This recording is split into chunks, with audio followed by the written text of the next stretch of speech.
In early 2015, after the 183rd UFC event, the Nevada State Athletic Commission suspended Nick Diaz from competing for 5 years and fined him $165,000, all because of a little marijuana in the system. That was the second time that happened to him, but it was just kind of brutal that they suspended him for 5 years because of weed. The last time they suspended him, it was only for 6 months or something like that, but it was definitely less than a year. I got a video on it called Who is Nick Diaz? It's in there. The reason why they brought that up was because usually Nick is always in his brother Nate's corner when he fights, and Nate had a fight coming up with Conor McGregor coming up for the UFC's 196th event, but Nick was even bored from that. He couldn't even be Nate's corner man. In 2013, Nick fought Georges St. Pierre. Nick lost, but he went off 5 rounds with Pierre. In his post-fight interview with Joe Rogan, Nick says, and I quote, "I'm going to have to figure this out if I want to keep doing this. To be honest, I don't think I got it anymore," unquote. In 2014, Nate Diaz said that the UFC had conned him into signing a restrictive contract. He was only making $15,000 to fight and win. He says he felt like he was being chump changed because that wasn't much more than he was making when he first started, which was $8,000 to fight and win. He also said that everyone around him was getting paid more than him. Dana White said that Nate had missed the chance to make, and I quote, Justin Bieber money when he lost the fight to Henderson. When Nate refused to accept another fight unless the UFC gave him a better contract, they just simply removed him from the promotion. Nate gave in eventually and came back to the UFC later on. When Dos Anjos withdrew from the McGregor fight because of a broken foot, Dana White called Nate Diaz as a replacement, offering him $50,000 to fight and win, and Nate just hung up the phone. Then they called him back, offering him $500,000 for the fight, along with a letter agreement that would bring his total pay into the millions, and he accepted that. Nate won that fight, but according to the author, McGregor was obsessed over the loss and asked for a rematch, in which McGregor ended up winning the rematch. Around this time is also when Lorenzo sold the UFC to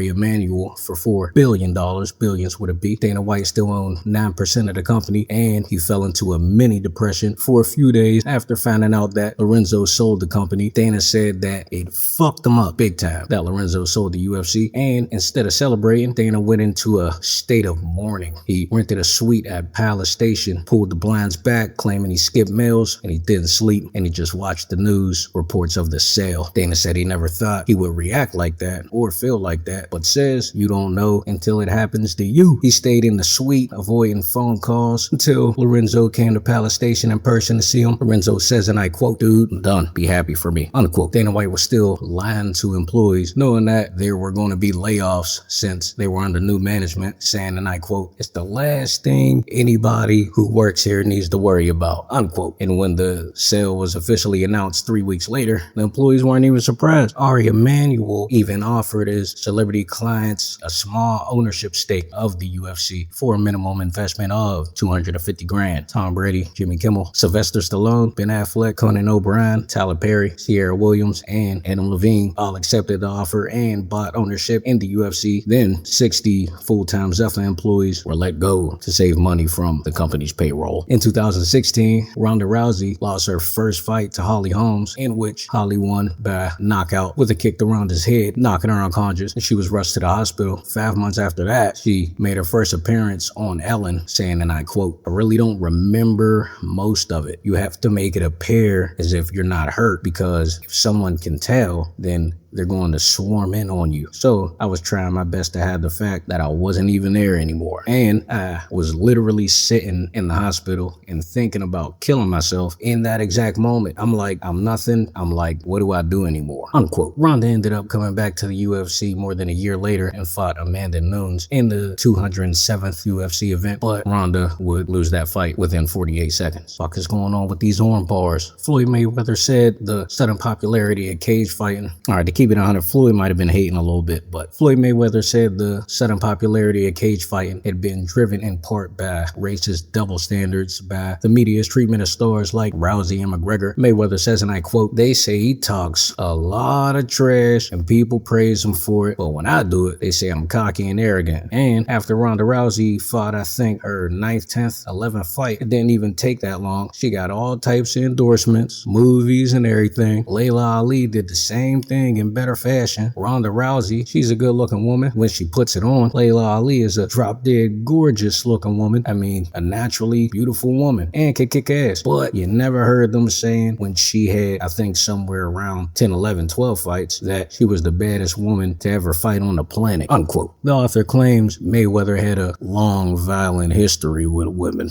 In an incident in 2001, Melissa Brim, the mother of his oldest child, Mayweather pushed her into an open door of a car and repeatedly punched on her. He was arrested and eventually pled guilty to 2 misdemeanor charges of battery, resulting in a $3,000 fine. In 2003, Mayweather attacked 2 women in a nightclub at the Luxor Hotel and Casino in Las Vegas, Nevada. Mayweather was given a suspended sentence and 100 hours of community service. Then, in 2010, Mayweather showed up at the mother of his son's house at 4 o'clock in the morning, knocked on the door, waited for his 10-year-old son to let him in. Mayweather went through her phone and found text messages from C.J. Watson, who was an NBA player, and also the guy she was having an affair with. And Mayweather began punching and kicking on her. She had a concussion, and Mayweather had 4 felony charges that he pled down to misdemeanors and was sentenced to 90 days in jail. But he got out in 60. Goddamn Mayweather. Money Mayweather. Big money Mayweather.